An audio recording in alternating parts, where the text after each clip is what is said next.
নমস্কার, আপনারা দেখছেন বাংলা নলেজ শো। মানব ইতিহাসের সব থেকে বড় ড্যাম বানাতে চলেছে চীন। ড্যাম মানে হচ্ছে বাঁধ, জল যেখানে আটকানো হয় সেটাকে ড্যাম বলে, বাংলায় বাঁধ বলে। চীন সব থেকে বড় বাঁধ বানাতে চলেছে এবং যার খরচা শুনলে আপনারা চমকে যাবেন। 164 বিলিয়ন টাকা। মানে কত টাকা আপনারা আন্দাজ করতে পারবেন না। চীনের রাষ্ট্রপতি শি জিনপিং এটাকে অ্যানাউন্সমেন্ট করে দিয়েছে কোথায় বানানো হচ্ছে এবং চীন কেন এটাকে বানাতে চলেছে এবং তার ফলে ভারতের কি অসুবিধা হতে পারে এবং প্রকৃতির কি অসুবিধা হতে পারে সেটা পুরোটাই আপনাদের জানাবো। চলুন তাহলে জানা যাক চীন কোথায় কি বাঁধ বানাচ্ছে। ব্রহ্মপুত্রে যে নদী আছে তার উপর চীন এই বড় বাঁধ বানাতে চলেছে। তার খরচা $164 বিলিয়ন, মানে 164 চীনের টাকায় 164 বিলিয়ন। চীন এর আগেও একটা বড় বাঁধ বানিয়েছে, যেটা মানে সব থেকে বড় বাঁধ পৃথিবীর, ওটা চীনেই আছে। ভারত যেমন ইন্ডাস ওয়াটার ট্রিটি পাকিস্তানের সঙ্গে করেছে, চীন সেই ভাবে ভারতকে ফাঁসাতে চাইছে। যেমন ভারত ওই অপারেশন সিন্দুরে পাকিস্তানের জল আটকে দিয়েছিল, চীন সেই বাঁধ করে ভারতের সাথেও সেই একটা ওয়ার, মানে জল ওয়ার একটা করতে চাইছে। চীনে যে মানে এর থেকে মানে চীনে যেটা এখন আছে সব থেকে বড় ড্যাম, সেই ড্যামের নাম হচ্ছে থ্রি গর্জিয়াস ড্যাম। এটা সব থেকে বড় ড্যাম এবং চীন এর থেকেও বড় ড্যাম বানাচ্ছে ব্রহ্মপুত্র নদীতে। তার ফলে ভারতের কি অসুবিধা হতে পারে এবং প্রকৃতির কি অসুবিধা হতে পারে সেটা বলছি আপনাদের। এই ব্রহ্মপুত্র নদীতে যে ড্যামটা বানাচ্ছে, আপনাদের ছবিটা দেখাই, নাহলে আপনারা বুঝতে পারবেন না ম্যাপটা।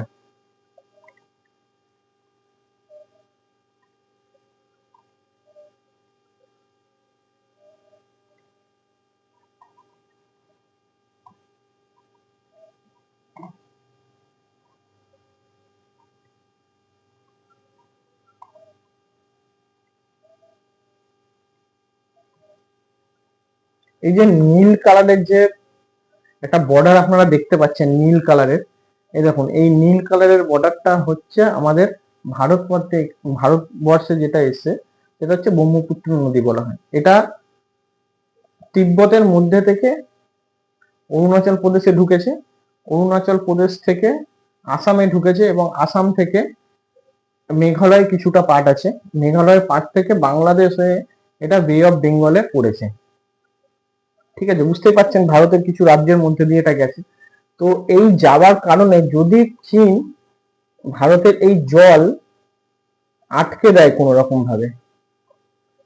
রকম ভাবে যদি এই জল আটকে দেয়, তাহলে এই রাজ্যগুলোর খুব ক্ষতি হবে। চীন ওটাই করতে চাইছে এবং চীন এটা জানে না যে ভারত এই খবরটা আগে থেকেই জানতো এবং সেই কারণে ভারতও সেইভাবে তার একটা প্ল্যানিং করে রেখেছিল।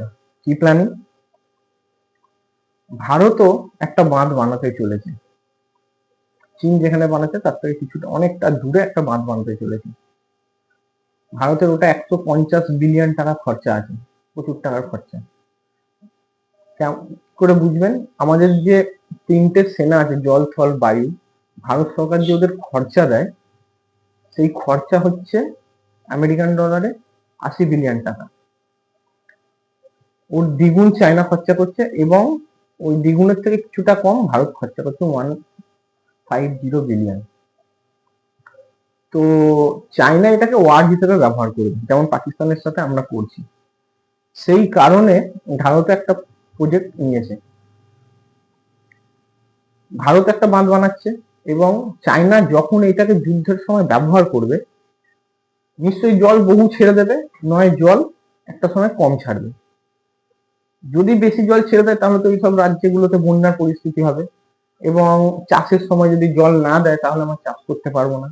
সেই জন্য ভারত ভেবেচিন্তে একটা বাঁধ বানাচ্ছে। যদি বেশি জল ছেড়ে দেয় কোনো রকম যুদ্ধের সময় চীন, তাহলে ভারত ওই বাঁধের সাহায্যে জলটাকে আটকে রাখতে পারবে এবং ধীরে ধীরে ফ্লোতে ছাড়তে পারবে, যাতে বন্যার পরিস্থিতি না হতে পারে।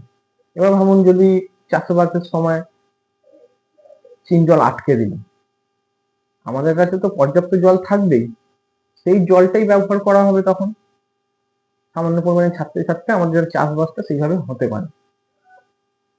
এই ভেবে ভারতও একটা ড্যাম বানাচ্ছে। আপনারা জানলে অবাক হবেন, চীন যুদ্ধের সময় যদি এটাকে ব্যবহার করা হয় বেশি দিন কিন্তু আটকাতে পারবে না জল, কেন জলের প্রচুর প্রেসার থাকে। 1 বছর 1.5 বছর কোনো বাঁধের জল আটকানো যায় না, এটা আপনারা সবাই ভালো করেই জানেন। ভারত ওই জন্য এটাকে জানুয়ারি মাসেই অ্যানাউন্সমেন্ট করেছে যে আমাদের একটা বাঁধ বানাবে। অত দিনের জল আটকে রাখা ভারত চীনের পক্ষে সম্ভব না।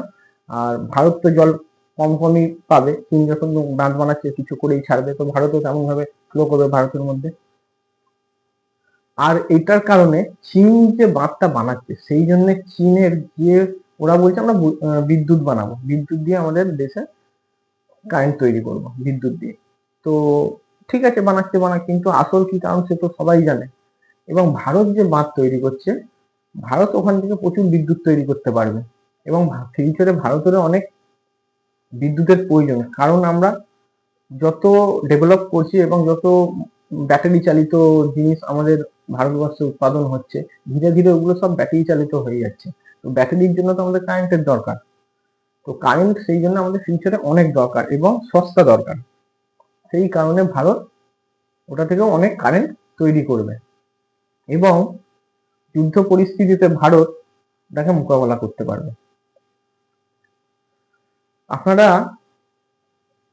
আমাদের যে গুপ্তচরেরা আছে ভারতের বাইরে বা ভারতের মধ্যে, তাদেরকে সেলুট জানানো দরকার, কারণ সেই গুপ্তচরেরা অনেকদিন আগে এই খবরটা পেয়ে গেছিল যে ভারত ব্রহ্মপুত্রতে একটা বাঁধ বানাতে চলেছে। সেই কারণে ভারত একটা ট্র্যাজেডি নিয়ে নিয়েছিল, ওরা বানাচ্ছে বানাক, কোনো অসুবিধা নেই, আমরাও তো বানাচ্ছি। সেই জন্য আমাদের গুপ্তচরকে একটা সেলুট অবশ্যই দেয়া দরকার। এবং এই বাঁধ বানানোর জন্য চীন ওদের ওখান থেকে কিন্তু অনেক লোককে পলায়ন করতে হচ্ছে, মানে ওখান থেকে তাড়িয়ে দিচ্ছে জোর জবরদস্তি, কারণ ওরা বাঁধ বানাবেই। এবং ভারত যে যেখানে বাঁধ বানাচ্ছে সেখান থেকে মানুষকে কনভিন্স করে, মানুষকে বুঝিয়ে সেখান থেকে তাদের অন্য একটা জায়গায় স্থানান্তর করে, তাদেরকে আরো পয়সার সাহায্য করে ভারত সরকার তাদেরকে ওখান থেকে সরাচ্ছে, যাতে ওই বাঁধটা ভারত সরকার বানাতে পারে। এই হচ্ছে একটা গণতান্ত্রিক দেশ, আর ওটা হচ্ছে একটা চীন হচ্ছে একটা মানে জোর জবরদস্তি গণতান্ত্রিক দেশ যাকে বলা চলে। সেখানে শি জিনপিং তো চীনের একটা নিয়ম ছিল যে 10 বছর পর কেউ রাষ্ট্রপতি হতে পারবে না। শি জিনপিং সেই আইন বদল করে দিয়ে এখন 15 বছরের জন্য এখন রাষ্ট্রপতি হয়েছেন। তো বুঝতেই পারছেন শাসন ব্যবস্থা, আর ভারতের শাসন ব্যবস্থাও বুঝতে পারছেন। আপনার এই খবরটা কেমন লাগলো কমেন্ট বক্সে জানাবেন। নমস্কার, বন্দে মাতরম।